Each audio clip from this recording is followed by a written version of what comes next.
योग दर्शन द्वितीय साधन पाद में सूत्र संख्या 36 सत्य प्रतिष्ठायाम क्रिया फल आश्रयत्वम।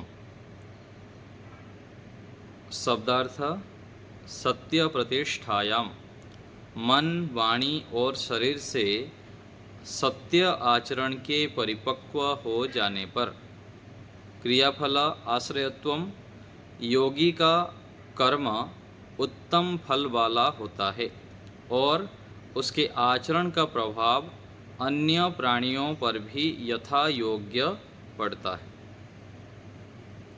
सूत्रार्थ मन वाणी और शरीर से सत्य आचरण के परिपक्व हो जाने पर योगी का कर्म उत्तम फल वाला हो जाता है और उसके आचरण का प्रभाव अन्य प्राणियों पर भी यथा योग्य पड़ता है। तो यहाँ पर सूत्रार्थ के आधार पर हम थोड़ा विचार करेंगे कि मन वाणी और शरीर से जब सत्य आचरण हम करते हैं, हमारा आचरण सत्य यदि हो जाता है, परिपक्व हो जाता है, तो क्या होता है, हमारा जो कर्म है वह उत्तम फल वाला हो जाता है। उत्तम फल वाला होना अर्थात क्या है, हम जो चाहे वह प्राप्त कर सकते हैं अथवा जो हमारी मनोकामनाएं हैं वह पूर्ण हो जाता है, हो सकता है। कैसे होगा? सत्य आचरण से। ऋषि दयानंद जी ने उनके संपूर्ण ग्रंथ में अथवा जो आर्य समाज का संगठन बनाए हैं उसके नियमों में भी सत्य के ऊपर बहुत बल दिए, बार बार सत्य के विषय में उसमें वर्णन करते हैं। प्रथम से नियम से लेकर अंतिम तक जब हम देखेंगे सब जगह पर सत्य आचरण के ऊपर बल दिया गया है और उनके जीवन में भी सत्य आचरण झलकता है। सत्य के ऊपर वो अडिग रहते थे। आज हम चाहते हैं कि हमारे मनोकामनाएं पूर्ण हो जाए, हम जो चाहते हैं वो प्राप्त हो जाए। वो कब प्राप्त होगा? जब हमारे जीवन में सत्य आचरण घटित हो जाए। सत्य आचरण अर्थात क्या है? हम जैसे मन में सोचते हैं उसी प्रकार वाणी से व्यवहार करें, वाणी से बोलें और वाणी से आगे क्रिया से उसी प्रकार से आचरण करें। इसलिए कहा गया ना, महान और जो दुर्जन हैं, दुरात्मा हैं, उनमें फ़र्क क्या है? तो एक श्लोक में आता है कि मनस्यन्यत वचस्यन्यत कर्मण्यन्यत दुरात्मनाम मनस्येकम वचस्येकम कर्मण्येकम महात्मनाम। तो दुरात्मा क्या कहा गया? मनस्यन्यत वचस्यन्यत, मन में कुछ सोचता है, वाणी से कुछ बोलता है और कर्म से कुछ आचरण करता है, ये दुरात्मा है। और जो मन से एक, वाणी से वही बोलता है और फिर कर्म से उसी प्रकार से आचरण करता है, उसको कहा गया वह सज्जन है। वह सज्जन है और महात्मा है। तो हमें सज्जन बनना है और महान आत्मा बनना है, और ये कब होगा? जब हम सत्य का आचरण करेंगे।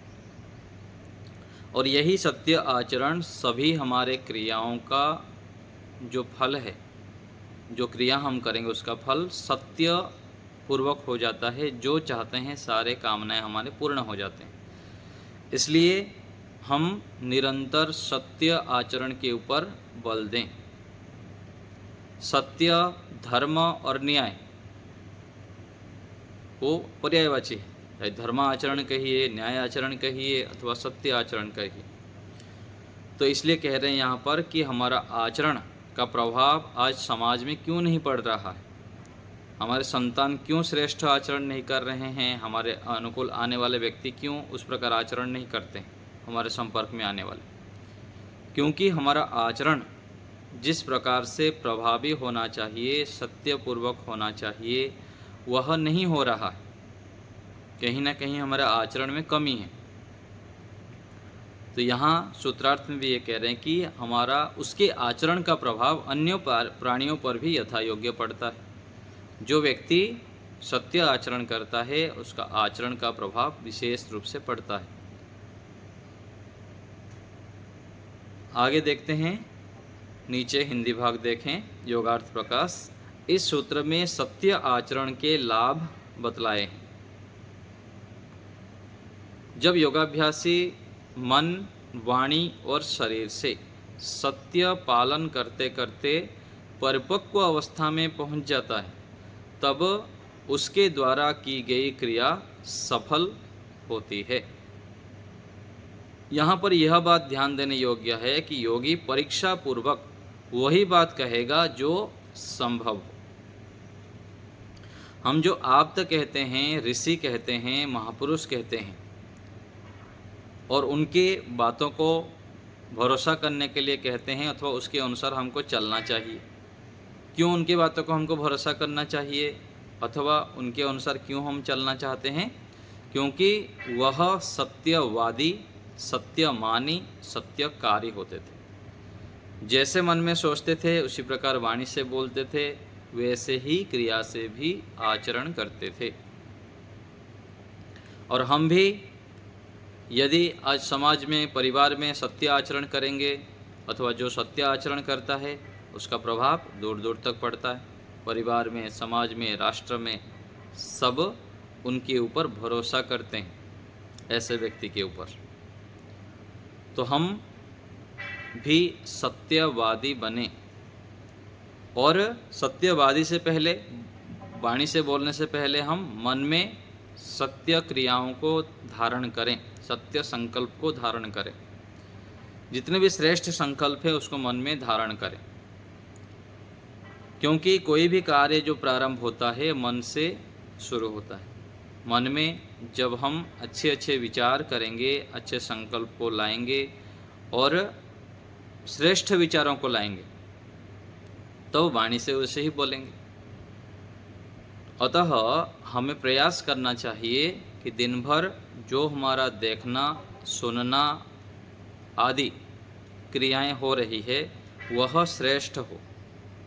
यदि हम अनावश्यक रूप में बातचीत करेंगे, अनावश्यक चीज़ों को देखेंगे, क्योंकि मोबाइल आदि में हम प्रवेश कर लेते हैं, यूट्यूब आदि में, तो क्या होता है, बहुत सारे विषय आ जाता है और आगे से आगे हम उसके अंदर प्रवेश कर लेते हैं और अनावश्यक तथा हानिकारक अनेक वस्तुओं को हम देखने लग जाते हैं। और जो हम देखते हैं वो फिर संग्रह हो जाता है, हमारे अंदर स्टोर हो जाता है, और जो स्टोर हो गया वैसे ही तो निकलेगा फिर बाहर। इसलिए सावधानी पूर्वक इन साधनों को हमें प्रयोग करना चाहिए और अधिक से अधिक ऋषिकृत ग्रंथों को पढ़ना चाहिए, सत्यार्थ प्रकाश आदि और वेद भाष्य आदि। इनको जब हम पढ़ेंगे, वेद मंत्रों को पढ़ेंगे, उनके अर्थों को पढ़ेंगे, तो क्या होगा, हमारे पास जो संग्रह है वह उत्तम होगा। और जितना हम उत्तम संग्रह करेंगे वह फिर वाणी से बोलेंगे और आगे क्रियाओं में भी आने लग जाता है। तो हमें परीक्षा पूर्वक सत्य को ही ग्रहण करना चाहिए और जो ऋषि लोग होते हैं, प्रामाणिक होते हैं, उनको हमें बार बार पढ़ते रहना चाहिए। तो यहाँ कह रहे हैं कि जो बात असंभव होगी उसको योगी नहीं कहेगा और किसी के कहने मात्र से असंभव कार्य को ही भी नहीं हो सकता। जो योगी व्यक्ति हैं, ज्ञानी व्यक्ति हैं, साधक व्यक्ति, वास्तविक साधक है, वह जानबूझकर अथवा अनजाने में झूठ नहीं बोलता है। ये भी बहुत सूक्ष्म है कि हम कब झूठ बोलते हैं, कब झूठ नहीं बोलते। कई बार हमको ज्ञान ना होने के कारण हम अनेक बार झूठ बोलते रहते हैं व्यवहार में। जैसे मान लीजिए अभी हमको कोई पूछेगा समय कितना हुआ है, हम बोल देंगे 2:15 हुआ है, जबकि 2:15 अभी हुआ नहीं है, 2:13 हुआ है, और हम ऐसे ही बोल दिए। तो ये क्या है, असत्य आचरण है। हाँ, इसके सामने यदि हम लगा देंगे लगभग 2:15, यदि घड़ी उस प्रकार से डिजिटल नहीं है, संख्या नहीं दिखाई दे रही है, तो बोल सकते हैं। तो ऐसे ही व्यवहार में छोटे छोटे क्रियाओं में सावधान होके, सतर्क होके हमें सत्य बोलने का अभ्यास करना चाहिए। और किसी के विषय में हमको जानकारी नहीं है, ठीक ठीक जानकारी नहीं है, तो हम कुछ ना बोले, मौन रहे। तो ऐसे हमें सावधान रहना चाहिए, झूठ से बचना चाहिए, क्योंकि जो हम सोचते हैं, बोलते हैं, आचरण करते हैं, वैसे ही संस्कार बन जाते हैं। यदि हम गलत संस्कार डाल देंगे तो फिर वह मल्टीप्लाई होके कई गुना होके हमको मिलता है। तो योगी व्यक्ति जानबूझकर अनजाने में भी और असंभव बातों को नहीं बोलते हैं, झूठ व्यवहार नहीं करता है। और कुछ लोगों की यह मान्यता है कि योगी जो भी कह देता है वह पूर्ण हो जाता है। ये भी एक मान्यताएं हैं। ये कैसे पूर्ण होता है ये भी समझना चाहिए हमको। जैसे कि योगी चलते हुए वायु को कह देवे कि वायु तो रुक जा, तो वायु रुक जाएगी। यदि अधिक वर्षा से बाढ़ आ गई हो तो पुनरपि वर्षा हो रही हो तो योगी के कहने से वर्षा रुक जाती है। ये जो बातें हैं ये क्या है, असंभव है।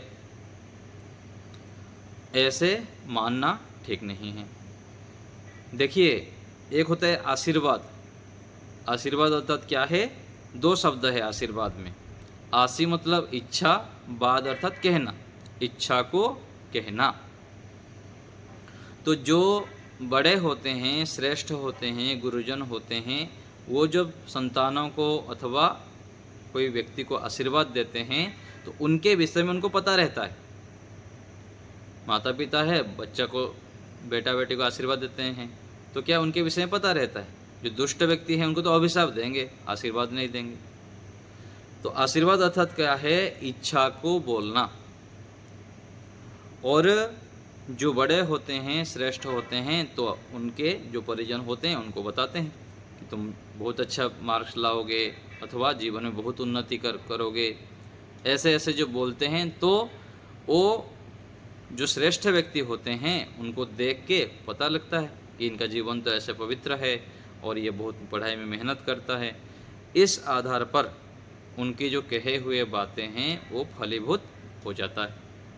और साथ साथ वो बहुत सारे उपदेश भी करते हैं, यदि आप ऐसे करेंगे तो आपको अवश्य ही उन्नति होगी।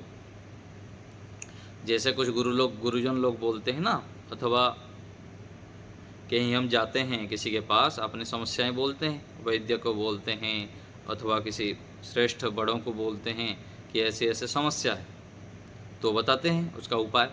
आप ऐसे ऐसे इन इन चीज़ों को छोड़ दोगे और इन इन कार्यों को करोगे तो आप ठीक हो जाओगे, आपकी समस्याएं ठीक हो जाएंगी। तो जब वो व्यक्ति श्रद्धापूर्वक उन बातों को मानता है और जो हानिकारक है उसको छोड़ देता है और जो ग्रहण करने योग्य उसको ग्रहण करता है, तो जो बड़े व्यक्ति कहते हैं वो अपने जीवन में घटित हो जाता है। तो ऐसे करके आशीर्वाद, बड़ों की बातें सत्य हो जाते हैं। तो ये यहाँ पर कहना चाह रहे हैं कि सत्य प्रतिष्ठायाम क्रिया फल आश्रयोत्तम। जब व्यक्ति सत्य का आचरण करता है, सत्य बोलता है, तो उसका जीवन में, स्वयं के जीवन में भी वह घटित हो जाते हैं और जो चाहता है वो प्राप्त हो जाता है, और दूसरे को भी जो बोलता है वो भी घटित हो जाता है। तो ये हमें समझना है कि आज जो हम दूसरे को उपदेश करते हैं उसके जीवन में विशेष परिवर्तन नहीं आ पाता है, तो उसके पीछे हमारे जीवन में कमी है। हम अपने जीवन को जितना उत्कर्ष की ओर ले जाएंगे, श्रेष्ठ बनाएंगे, सत्य आचरण से युक्त करेंगे, फिर दूसरे के ऊपर प्रभाव पड़ता है, हमारे बात फिर दूसरे सुनते हैं। और संतान को जितना भी बताए, माता पिता की बात मानते नहीं हैं। गुरु आचार्य शिष्य को बोलते हैं, मानते नहीं हैं शिष्य लोग। तो उसके पीछे कहीं ना कहीं आचरण में कमी है अथवा कुछ उपाय में कमी है, हमारे बताने की, समझाने के उपाय में कमी है। इसी कारण से इनमें परिवर्तन नहीं आ पाता। तो सत्य को हमें समझना है। बार बार ऋषि लोग हमें सत्य आचरण के लिए प्रेरित करते हैं, बताते हैं कि हम सत्य आचरण करें। सत्य आचरण क्या है? दूसरे शब्द में कहेंगे कि जो हम पढ़ते हैं, सुनते हैं, उस प्रकार से आचरण करें। जैसे हम आयुर्वेद में सुनते हैं कि भोजन करते समय कितना भोजन करना चाहिए, आधा भोजन करना, जितना भूख है उससे कुछ कम खाना चाहिए। तो इससे क्या होगा? शरीर स्वस्थ रहता है, पाचन ठीक हो जाता है, और कुछ अंश वायु के लिए खाली रहने से फिर मन भी प्रसन्न रहता है, और पाचन भी ठीक से होने से फिर क्रिया, हम जो भी कार्य करते हैं उसमें अच्छे प्रकार कार्य कर पाते हैं। ये तो हम सुन लिए। उस प्रकार से आचरण करना, ये सत्य आचरण कहलाता है। जो हम पढ़ते हैं, सुनते हैं, उस प्रकार से जब आचरण करते हैं वह सत्य आचरण कहलाता है। और इस सत्य आचरण से जो हम चाहते हैं वो जीवन में प्रकटित हो जाता है। ऐसे ही वेद मंत्र में कहा गया कि दूसरे के पदार्थों की इच्छा नहीं करनी चाहिए। माँ गृधः कस्य धनम, यजुर्वेद के 40वें अध्याय में कहा गया कि दूसरे के धन की इच्छा हम ना करें। ये सुन लिया हम। फिर व्यवहार में जब हम दूसरे के संपत्ति की इच्छा नहीं करते हैं, अर्थात अन्यायपूर्वक दूसरे के धन को नहीं चाहते हैं, ये क्या है? सत्य आचरण हो जाता है।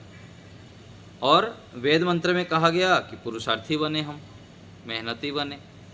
और जब उस प्रकार से पुरुषार्थी बनते हैं, मेहनती बनते हैं, और अपने पास जितना भी सामर्थ्य है अधिक से अधिक उसका सदुपयोग करते हैं, तो ये हो गया सत्य आचरण।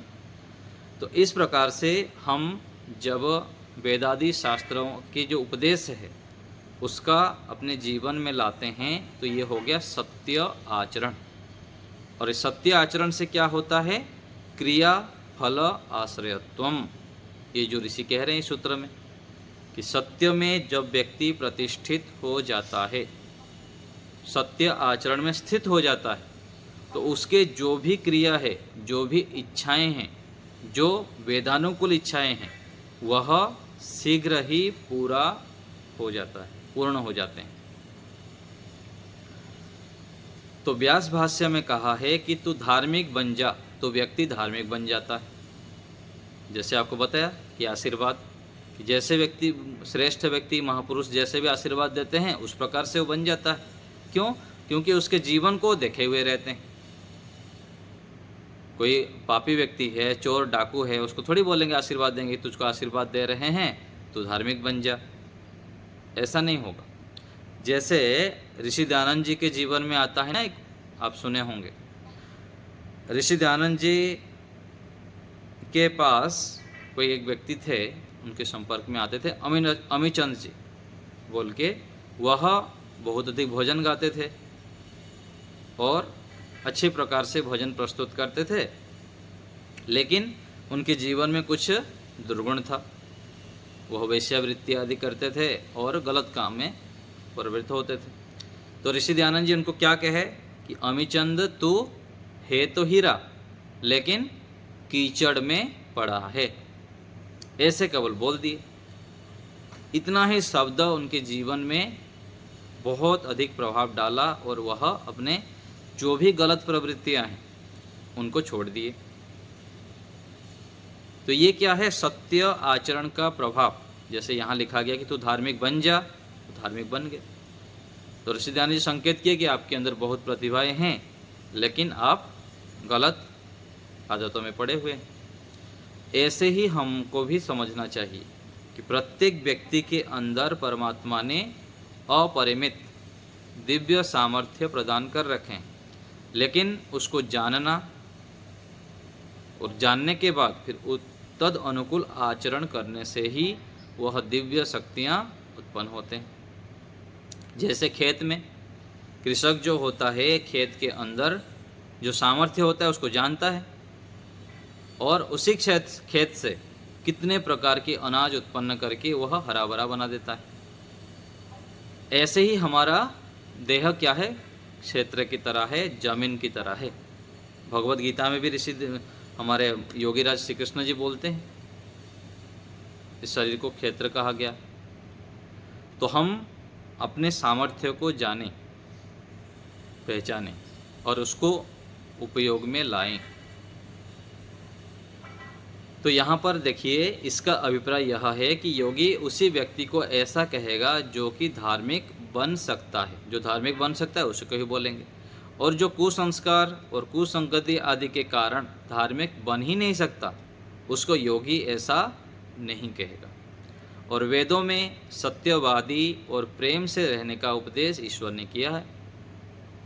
हम सत्यवादी बने, प्रेम से रहें। मित्रम मित्रस्य चक्षुषा समीक्षा महे, ये मंत्र में आया कि हम मित्र की दृष्टि से सभी को देखें। और फिर आगे एक मंत्र में कह रहे हैं कि सभी लोग हमको मित्र के रूप में देखें। जब हमारा जीवन आदर्शमय होता है, सत्य आचरणमय होता है, तो आसपास में रहने वाले व्यक्ति भी हमारे साथ मित्रवत व्यवहार करने लगते हैं, हमारे साथ अच्छे व्यवहार करने लगते हैं।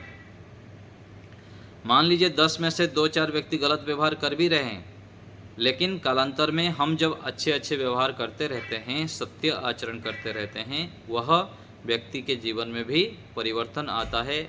आज जो हमारे शत्रु हैं वो कल मित्र बन जाता है, आज जो विरोधी है वह सहयोगी बन जाता है। ये समाज में चलता ही रहता है, इसलिए इन चीज़ों को अधिक ध्यान नहीं देना चाहिए, अपने कार्यों को करते रहना चाहिए। हम क्या करते हैं, हम अपने कार्यों की ओर विशेष ध्यान नहीं देते हैं, दूसरे को देखते रहते हैं, ये ऐसे क्यों कर रहा है, मैं ठीक चल रहा हूँ फिर भी मेरे साथ ये ऐसे क्यों व्यवहार कर रहा है। वो करेंगे, स्वाभाविक रूप में प्रत्येक व्यक्ति के बुद्धि का स्तर अलग होने से वो सामने वाला व्यक्ति कुछ भी व्यवहार हमारे साथ कर सकता है, वह स्वतंत्र है। ऐसे मानकर हमें अपने सत्य आचरण को, श्रेष्ठ आचरण को नहीं छोड़ना चाहिए, निरंतर करते जाना है। इससे क्या होता है, कालांतर में हम तो बहुत ऊंचाई तक चले ही जाते हैं, और साथ में जो गलत आचरण कर रहे थे उन लोग हमको देख के आश्चर्य होते हैं कि ये व्यक्ति इतने कम काल में इतने बड़ा कार्य कैसे कर लिया, आगे कैसे बढ़ गया, और वह स्वयं फिर पश्चाताप करता है। तो ऐसे हमें विचार करना चाहिए। तो वेदों में सत्यवादी और प्रेम से रहने का उपदेश ईश्वर ने किया है। ईश्वर सदा सत्य ही बोलता है, परंतु उसको सुनने वाले सभी लोग न सत्यवादी बनते हैं और न सभी मनुष्य प्रेम से रहते हैं। यह बात तो ठीक है कि सत्यवादी व्यक्ति का प्रभाव दूसरों पर पड़ता है, परंतु प्रत्येक व्यक्ति पर नहीं पड़ता। तो प्रत्येक व्यक्ति को पड़ेगा ये निश्चित भी नहीं है, लेकिन पड़ता ही पड़ता है। ऋषि दयानंद जी देखिए, इतने सारे परंपराएं और अंधविश्वास सब चलता रहा, लेकिन वह एक व्यक्ति अडिग रहा, और आज ऋषि दयानंद जी जो सत्य को प्रकाशित किए, समाज में स्थापित किए, आज करोड़ों व्यक्ति विश्व भर में उससे लाभान्वित हो रहे हैं। एक सत्य का प्रभाव है। पूज्य स्वामी सत्यपति महाराज जी ने दर्शन योग महाविद्यालय की स्थापना की। आज देखिए, एक व्यक्ति अपने हिसाब से एक पाठ्यक्रम तैयार किए, जो कि बहुत सारे विद्वान लोग विरोध करते थे कि ऐसा होना चाहिए, ऐसे पढ़ने के बाद ही ये पढ़ना चाहिए। लेकिन पूज्य स्वामी सत्यपति महाराज जी का था कि व्यक्ति बड़े उम्र से आने के बाद दर्शन शास्त्रों को पढ़ेगा, योगाभ्यास करेगा, तो जीवन में परिवर्तन हो सकता है। तो वो अडिग रहे स्वामी सत्यपति महाराज जी ने। कितने लोग विरोध किए, उनके विषय में पुस्तक छाप के भी वितरित किए, फिर भी वह जो अडिग रहे, सत्य मार्ग पर चलते रहे, अंतिम समय तक योगाभ्यास करते रहे, परमात्मा से जुड़े रहे, और उसका परिणाम आज देखिए, विश्व भर में कितने बड़े रूप में विद्वान, आचार्य, सब सन्यासी काम कर रहे हैं। तो सत्य के मार्ग पर चलने से अनेक लाभ होता है। तो हमें इसलिए सत्यवादी बनना चाहिए, सत्य आचरण के ऊपर जोर देना चाहिए। व्यवहार में भी हम अधिक से अधिक सत्य बोलें, असत्य आचरण से बचें। आज लोग कहते हैं कि यदि सत्य बोलेंगे तो जीवन ही चल नहीं सकता है। सारे और लोग झूठ बोल रहे हैं, मैं यदि सत्य बोल दूंगा तो कैसे चलेगा, बोल के फिर लोग झूठ बोलने लग जाते हैं। तो जब हम असत्य बोलते हैं तो हमारे आत्मा को हम मार देते हैं। हमारा जो आत्मबल बढ़ना चाहिए वो नहीं बढ़ता है। यदि हम सत्य बोलेंगे तो बड़े से बड़े अधिकारी व्यक्ति भी आ जाए, प्रधानमंत्री भी आ जाए, कोई भी आ जाए, हम उसके सामने डरेंगे नहीं, हिम्मत नहीं हारेंगे और अपने बातों को हम रख सकते हैं। ऐसे सामर्थ्य आ जाता है व्यक्ति के अंदर। ऋषि दयानंद जी को देखिए, राजा कहा कि तुमको पूरा राज्य दे देंगे, इतने सारे संपत्ति दे देंगे, लेकिन तुम सत्य के साथ समझौता कर दो, तुम ये जो बोलते हो वो छोड़ दो, मूर्ति पूजा का खंडन छोड़ दो। तो ऋषि दयानंद जी बोले कि आपका जो ये राज्य है ये तो मैं एक दौड़ लगा के पार कर सकता हूँ, लेकिन परमात्मा के राज्य से कहाँ भागूंगा, उनके सामने तो मुझको चुकाना पड़ेगा ना, उनके दंड व्यवस्था से कैसे बच सकता हूँ। तो हम जब यहाँ पर लोगों को खुश करने के लिए, परिवार लोगों को खुश करने के लिए, आसपास के लोगों को खुश करने के लिए असत्य बोल देंगे तो परमात्मा हमें कभी भी माफ़ नहीं करेंगे। और दूसरे तरफ समाज के लोग चाहे विरोधी बन जाए, नाराज हो जाएं, ईश्वर को सामने रखते हुए जब हम सत्य आचरण करते हैं, सत्य में अडिग रहते हैं, तो उसका प्रभाव इसी जीवन में भी हमको मिलता है और अगले जीवन में भी पूरा साथ साथ ब्याज सहित मिलता है। और हमको श्रेष्ठ वातावरण मिलता है, श्रेष्ठ गुरुजन मिलते हैं, अच्छे माता पिता मिलते हैं और हम ईश्वर के प्रिय बनते हैं, ईश्वर के आनंद को प्राप्त करते हैं। ध्यान, समाधि आदि जो ऊंची ऊंची बातें शास्त्र में वर्णन है, उन सब स्थितियों को भी हम प्राप्त कर पाते हैं। तब फिर पता लगता है अरे हम तो कम मेहनत किए थे, हमको इतना बड़ा कैसे उपलब्धि प्राप्त हो गई। तो ये तब होता है जब हम निरंतर लंबे समय तक श्रेष्ठ आचरण करते हैं, सत्य आचरण करते हैं, उसका परिणाम हमें बहुत बड़े उपलब्धि के रूप में मिलता है। तो इस सूत्र में सत्य के विषय में बताया गया कि सत्य आचरण हम करें, सत्य आचरण से विशेष लाभ होता है, हमारे सारे श्रेष्ठ मनोकामनाएं पूर्ण होते हैं, प्रत्यक्ष रूप में दिखता है। बहुत सारे साधक आप लोग जो जुड़े हैं अथवा जो भी अपने जीवन में इस सत्य के मार्ग पर चल रहा है और ईश्वर के अनुकूल आचरण करता है, तो वो जो भी श्रेष्ठ मनोकामनाएं करते हैं उससे कई गुना परमात्मा की कृपा से, गुरुजनों के आशीर्वाद से प्राप्त हो जाता है। इसलिए हम सत्य को गंभीरता से लें, सत्य आचरण करें, अनावश्यक छोटे छोटे किसी महत्वाकांक्षा अथवा छोटी छोटी उपलब्धि को ध्यान में रखते हुए असत्य को ना बोलें, सत्य के साथ समझौता ना करें। तो ये हो गया सूत्र संख्या 36। अभी आप लोग को कुछ पूछना हो तो बताइए। जी सचदेवा साहब बताइए। आचार्य जी नमस्ते। नमस्ते जी।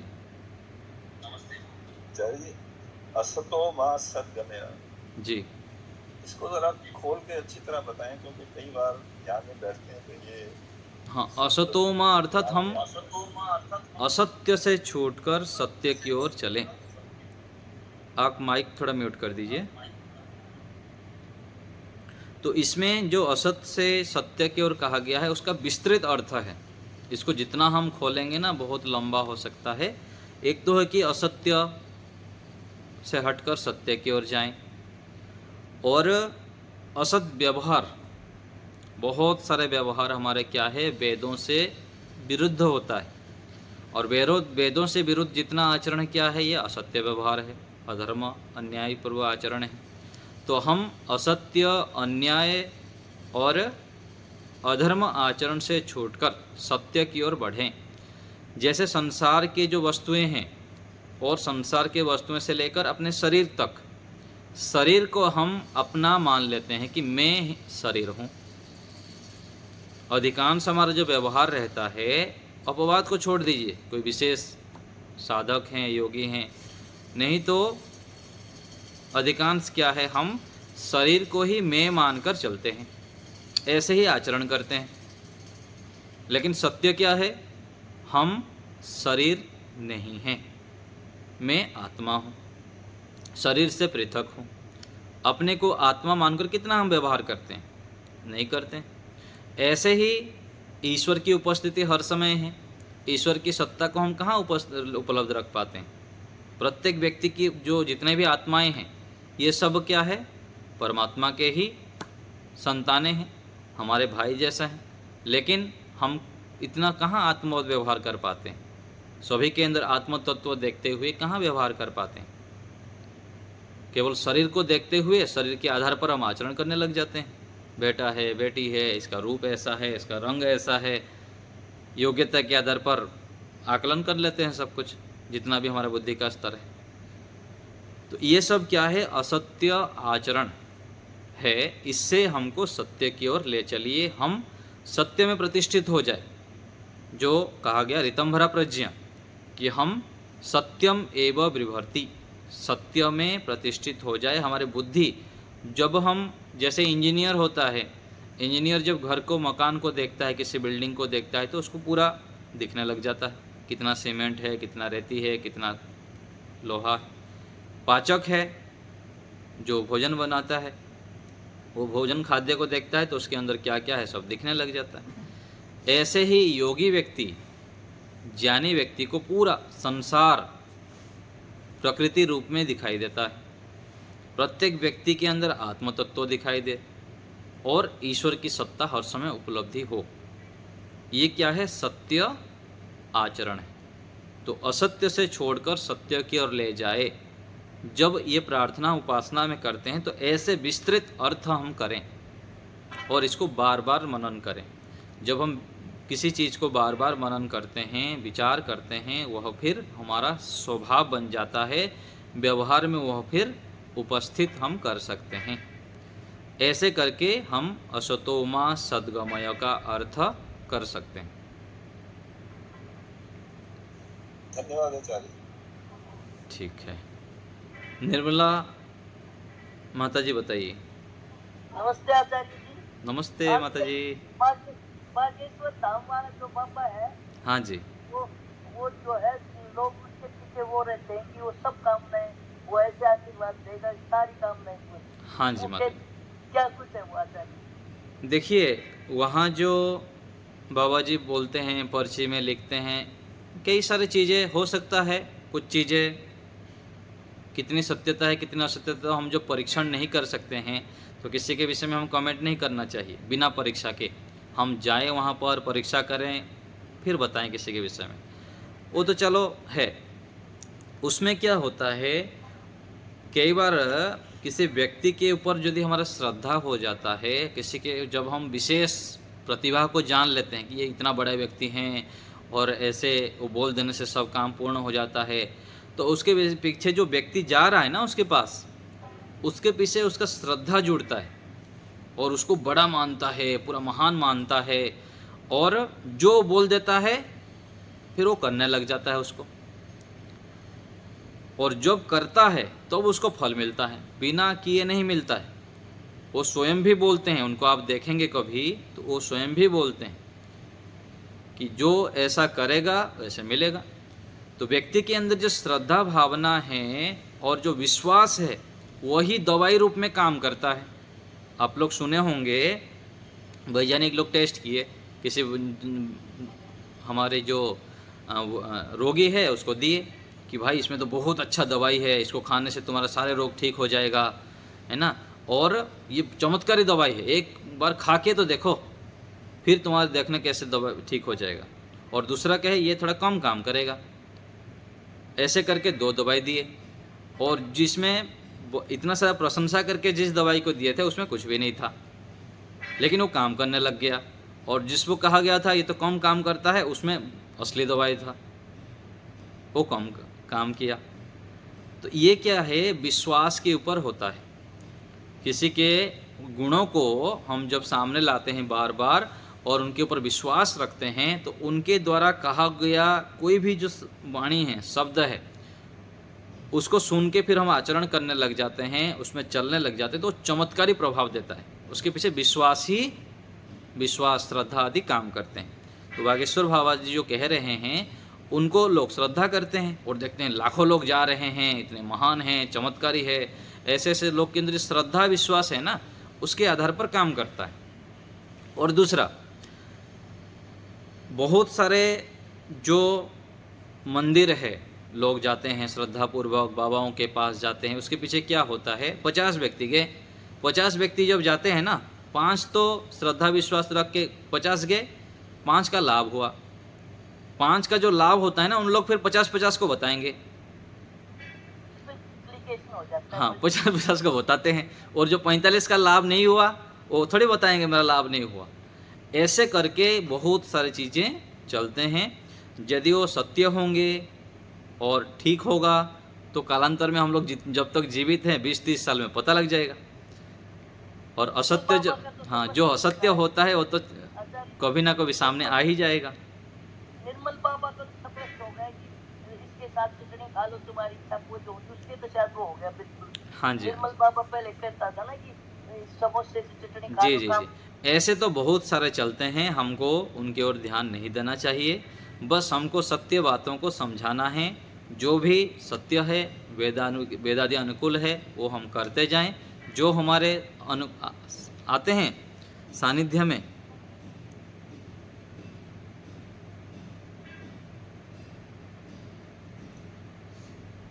माता जी आप प्रश्न ऐसे मत पूछा है जी, करिए। क्या जी?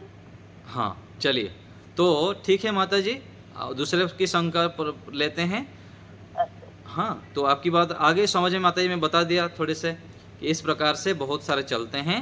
तो हमको तो वैदिक मान्यता के आधार पर चलना है। वैदिक मान्यता यह है कि दाएं हाथ में कर्म करो, बाएं हाथ में फल लो, ऐसा। ठीक है, लता माता जी बताइए। अच्छा जी, नमस्ते। जी जैसे कि कल के सूत्र के अनुसार, मतलब हम किसी युक्ति के पास रह जाने से नहीं होता है, अगर उनका आचरण उनका बताया हुआ ये हमें समझ गया, आगे बताए, बताइए। हाँ तो हम चेंज हो सकते हैं। ठीक है, तो यही देना सबका मतलब उस सूत्र का। हाँ जी जी जी जी, किसी के पास केवल रह जाने से लाभ नहीं होता है। योगी महात्मा के पास वो जैसे बोलते हैं उसके ऊपर श्रद्धा करते हुए उसके अनुकूल आचरण करने से ही जीवन में परिवर्तन आता है। ये था, ठीक है। अशोक आर्य जी,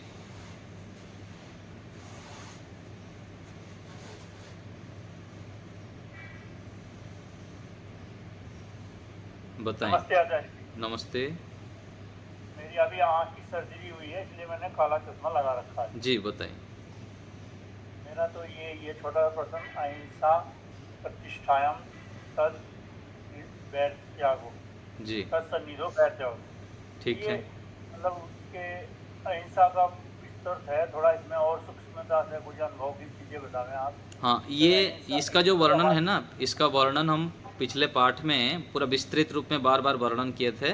फिर भी समझ लीजिए कि अहिंसा में प्रतिष्ठित होने पर, उसके सानिध्य में रहने पर बैर भाव छूट जाता है। इसका तात्पर्य है कि कोई भी योगी व्यक्ति हैं, श्रेष्ठ व्यक्ति है, जो अहिंसा का आचरण करते हैं, अहिंसा में प्रतिष्ठित हो चुके हैं, वो किसी के प्रति बैर भाव नहीं रखते हैं। जब हम उनके सानिध्य में रहते हैं तो उनको हम देखते हैं कि ये व्यक्ति तो किसी से द्वेष नहीं करता है। कोई व्यक्ति उसके ऊपर झूठे आरोप लगाए, गलत व्यवहार करे, कुछ भी करे, वह शांत रहता है, प्रसन्न रहता है, कुछ डांटता नहीं है अथवा प्रतिकूल व्यवहार नहीं करता है। तो जब हम ऐसे देखते हैं, जो सानिध्य में रह के देखते हैं, तो हमको भी लगता है कि हाँ, हमको भी ऐसे बनना चाहिए, हमको शांत रहना चाहिए, प्रसन्न रहना चाहिए, बैरभाव नहीं करना चाहिए। तो देखकर अपने जीवन में हम परिवर्तन करते हैं। और ऐसे ही हमारे सानिध्य में जैसे कुत्ता, बिल्ली, बहुत सारी चीज़ें आते हैं, पशु पक्षी प्राणी, तो उन लोग भी हमारे जो व्यवहार देखते रहते हैं, हम अनावश्यक कुत्ते को डंडा नहीं मारते हैं, है ना, चींटियों को नहीं मारते हैं, अथवा बिल्ली को नहीं पीटते हैं। तो जब ऐसे होता है तो पशु पक्षी भी धीरे धीरे करके हमारे स्वभाव को जान लेते हैं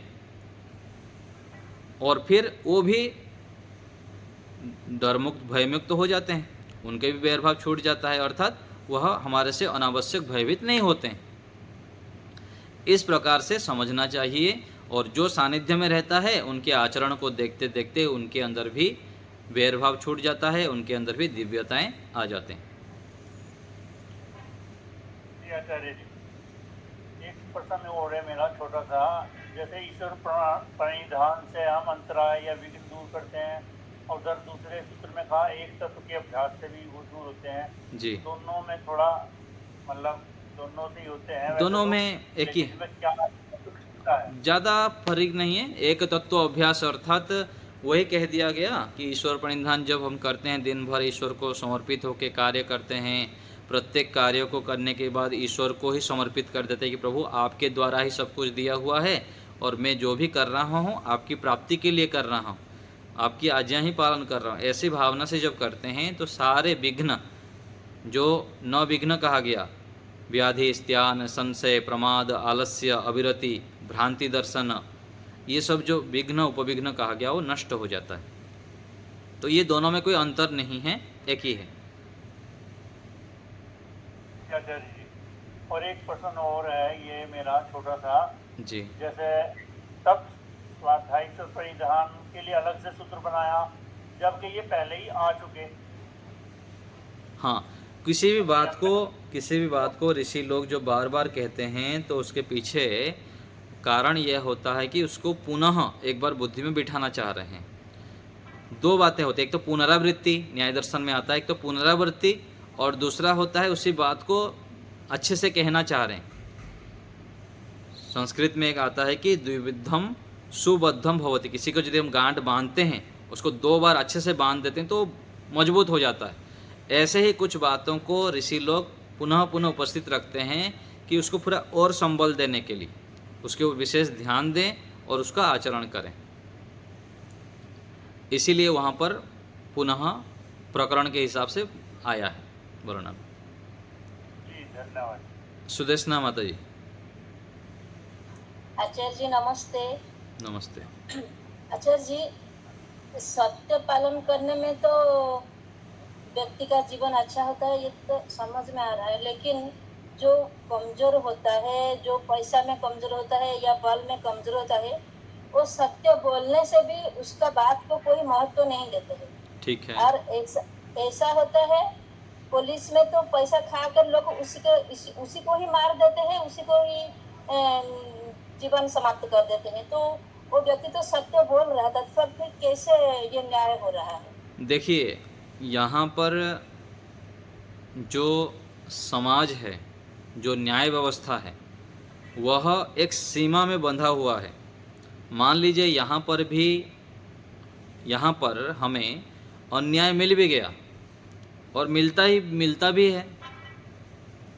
है बहुत लोगों को, लेकिन इसके ऊपर भी तो एक न्याय व्यवस्था है परमात्मा का। यहाँ की न्याय व्यवस्था हमको छूट तो मिल गया, लेकिन परमात्मा की न्याय व्यवस्था से कैसे बचेंगे? उनसे तो बच नहीं सकते। और मान लीजिए हम गलत काम नहीं किए हैं, यहाँ हम दंडित हो गए, तो कोई बात नहीं, उसका कंपनसेशन अथवा क्षतिपूर्ति परमात्मा कर देते हैं। किसी के साथ भी अन्याय नहीं होगा, ये परमात्मा का सत्य निश्चय है। यदि हम यहाँ पर 10 रुपये का गलती किए हैं और 10 रुपये का दंड आपको मिला नहीं, सरकार मान लीजिए 8 रुपये का भी दंड दिया, आपको 2 रुपया बचा होगा, वो परमात्मा पूरा ब्याज सहित और 2 रुपये का भी दंड आपको देंगे। और यहाँ मान लीजिए आप 10 रुपये का गलती किए हैं, आपको 12 रुपये का दंड मिल गया, तो 2 रुपये का क्षतिपूर्ति भी परमात्मा कर देंगे आगे के समय में। ऐसे हमको समझना चाहिए, और ऐसे जब हम बुद्धि में बिठा देते हैं, ईश्वर की न्याय व्यवस्था हमारे बुद्धि में बैठ जाएंगे, तो हम गलत आचरण करेंगे नहीं, सावधान रहेंगे।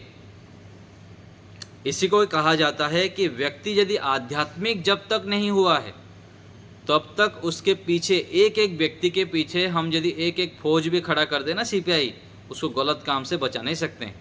और दूसरे तरफ व्यक्ति को यदि आध्यात्मिक बना देंगे हम, उसके जीवन में आध्यात्मिकता ले आएंगे, तो कोई भी फौज की जरूरत नहीं है। वो व्यक्ति स्वतः ही अपने जीवन को सुधार देगा और श्रेष्ठ बना देगा। ऐसे हमको समझना चाहिए। जी अच्छा जी, लेकिन उसका परिवार तो बहुत कष्ट होता है ना, उसका परिवार कोई बात नहीं, जो कष्ट होता रहे, लेकिन बुद्धिमत्ता पूर्वक कार्य करना चाहिए। अज्ञानता के कारण यह होता है, ज्ञान को बढ़ाना चाहिए उसको। ज्ञान को बढ़ाते हुए उसको दूसरे जो बड़े हैं, जो श्रेष्ठ व्यक्ति हैं, उनके सानिध्य में जाके सीखना चाहिए, समझना चाहिए कैसे करने से उसका समाधान हो सकता है। ज्ञान की कमी के कारण स्वयं भी व्यक्ति दुखी रहता है, दूसरे को भी दुखी करता है। तो ऐसे ही होगा, जो व्यक्ति ज्ञानी नहीं है और श्रेष्ठ आचरण नहीं करता है, वो स्वयं भी दुखी रहेगा, दूसरे को भी दुखी रखेगा। जो आज सत्य के विषय में थोड़ा सा जानता है, उसको और भी सत्य के वास्तविकता स्वरूप जानना चाहिए। व्यवहार कुशल कैसे हो सकते हैं, उसको सीखना पड़ेगा। जब तक नहीं सिखाए तब तक पिटाई तो लगेगा ही, दुखी तो रहेगा स्वयं और दूसरे को भी, परिवार को भी दुखी करेगा। तो उसको निरंतर ज्ञान प्राप्त करना चाहिए, आगे बढ़ते रहना चाहिए। ठीक है अच्छा जी, धन्यवाद। सविता माता जी। नमस्ते आचार्य जी। नमस्ते। आचार्य जी, मेरा थोड़ा सा अलग प्रश्न है। आचार्य जी, यज्ञ की हिंदी नहीं आती आचार्य जी मुझे। यज्ञ की हिंदी अर्थात? यज्ञ जब करते हैं ना आचार्य जी, तो संस्कृत की वो तो मैं मतलब रट लिए, उनकी हिंदी में समझ में नहीं आ रहा। हिंदी में बहुत सारे उसका अर्थ है। पहले एक एक अर्थ को लेकर चलना है। जैसे आचमन मंत्र हो गया, ओम अमृतोपस्तरणमसि स्वाहा का अर्थ क्या है, अमृता पिधानमसि का अर्थ क्या है ना। इन दोनों का सरल रूप से अर्थ क्या है कि जो ओम परमात्मा है, अमृत है, ना मरने वाले हैं, पिधानमसि और उपस्तरणमसि परमात्मा नीचे से और ऊपर से हमको रक्षा कर रहे हैं, धारण कर रखे हैं। ये ओम हे परमेश्वर, आप मुझे नीचे से भी धारण कर रखे हैं, सुरक्षा कर रहे हैं, और ऊपर से भी आप रक्षा कर रहे हैं। ये दोनों का अर्थ हो गया। फिर सत्यम ईशः श्रीर्मयि श्री श्रेयताम देहि, तो उसमें जो पहला श्री है उसमें कहा गया कि परमात्मा आप हमको लक्ष्मी देने वाले हैं, अर्थात धन संपत्ति ऐश्वर्य को देने वाले भी हैं, और हमको शोभा भी देने वाले हैं, हमको प्रतिष्ठा भी देने वाले हैं। तो ऐसे करके एक एक मंत्रों का अर्थ हम पहले बुद्धि में बिठाएं। फिर स्टेप बाय स्टेप फिर धीरे धीरे करते जाएंगे, तो एक दिन सारे मंत्र का अर्थ भाव रूप में कम से कम हमारे बुद्धि में रहेगा, तो फिर अर्थ हो सकता है। कहाँ मिलेगा आचार्य जी इसका अर्थ? मैं भेज दूंगा आपको जी। बहुत बहुत धन्यवाद आचार्य जी। नमस्ते। कालीचरण जी। नमस्ते गुरु जी। नमस्ते। मैं आत्मा हूँ, इसलिए कौन कौन काम करना चाहिए? मैं आत्मा हूँ, शरीर से पृथक हूँ। इसके लिए हमको बार बार विचार करना पड़ेगा। पहले तो बुद्धि में बिठाएं कि शरीर जो है साधन है, जैसे गाड़ी, मकान, बाइक, मोबाइल आदि क्या है, हमारे साधन हैं। साधन किसे कहते हैं? जो हमको साध्य तक पहुँचाए।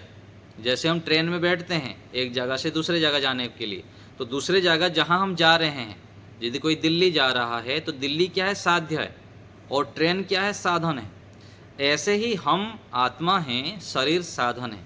शरीर साधन रूप में कहाँ जाना है? हमको दुखों से छूटना है और सुख को प्राप्त करना है, संसार रूपी बंधन से छूटना है और मोक्ष को प्राप्त करना है। मोक्ष हमारा साध्य है। ऐसे मान के हमको चलना है कि आत्मा मैं हूँ, ये शरीर हमको साधन के रूप में मिला है। ऐसे करके धीरे धीरे हम व्यवहार करते जाते हैं, शास्त्रों को पढ़ते हैं, गुरुजनों का सानिध्य करते हैं, सत्संग करते हैं, तो हमें किस प्रकार से व्यवहार करना है, कैसे सोचना है, आदि आदि विषय पता लगता है। और ये स्थिति में क्या होगा, फिर हम जो छोटी छोटी बातों में खिन्न हो जाते हैं, दुखी हो जाते हैं, परेशान हो जाते हैं, उद्विग्न हो जाते हैं, ये सब नहीं होंगे। फिर धीरे धीरे हम शांत हो जाते हैं, प्रसन्न रहते हैं। ठीक है? ठीक है, ठीक है। संतोष माता जी।